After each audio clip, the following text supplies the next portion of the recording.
The cost of rent in Toronto is climbing amid record inflation, and a new study finds many Canadians are willing to move in order to actually buy a home. So with more on this story, let's take you live now to CP24's Christina Tenalia in the Spadina and Fort York area. Good afternoon, Christina.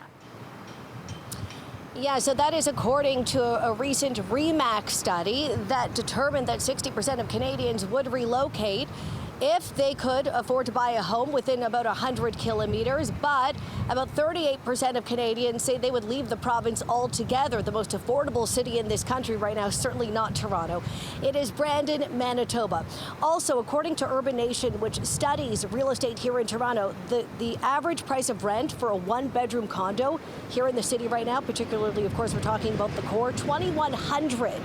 It's a rate of growth, the fastest they've seen it, of 6%. Two-bedroom condo, you're looking at about $2,800. I want to bring in Kumitha Ramanathan with BNN Bloomberg to talk about this. Kumitha, I'm standing right here in the Fort York and Spadina area. Right behind me used to be the parking lot for the Globe and Mail, and now it's a massive facility known as The Well. It's a commercial and condo building going up. But what we're hearing is that renters cannot find places to live. There's a demand that is outpacing supply.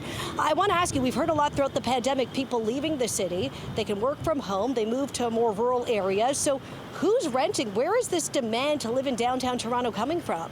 Well, thank you for having me on your show, Christina. I mean, this is really that reality check that so many Canadians needed right now. People assume that with higher interest rates and demand being taken off of the real estate market, that essentially this would be the opportunity to get into the market. But even the report pollster and surveyor, Urban Nation, the president, has actually said that, in fact, this report shows that just how to outpace spending and sort of affordability when it comes to housing really is for Canadians, particularly those in the GTA. Higher interest rates mean that it is really very unaffordable for Canadians to continue wanting to buy a home. And as a result, many are turning to renting, especially as, you know, those COVID measures that were once put in place are starting to ease and people are returning into the office, particularly in the Toronto area. So where are they heading? Well, they're going to be heading to the GTA if they can't afford to live in prime Toronto real estate. And that is why we're seeing demand surge.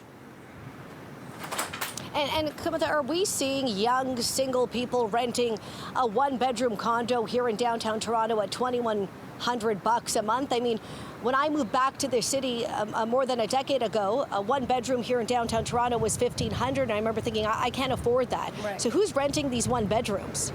Well, people who can afford it or are willing to offset other prices and other things in their homes. I mean, what you consider discretionary right now is changing very quickly. Gas prices are soaring. Food prices very much elevated territory right now. So when it comes to renting, perhaps renting is the only option for couples or you know, several people in one single home. So it's not necessarily a case of people being able to jump on the market. They're forced to rent, and as a result, they might have to be creative in terms of the number of people who are in these prime dwellings. Okay, thank you so much, Kumitha Ramanathan with BNN Bloomberg. We appreciate that, and perhaps surprisingly or not surprisingly, depending on how you look at it, previously it used to be difficult for some landlords to rent out like a studio or bachelor, but now those are the most affordable units because of the cost of renting a one-bedroom. So those are most in demand. Back to you. All right, thanks so much. That's Christina Tenalia live this afternoon.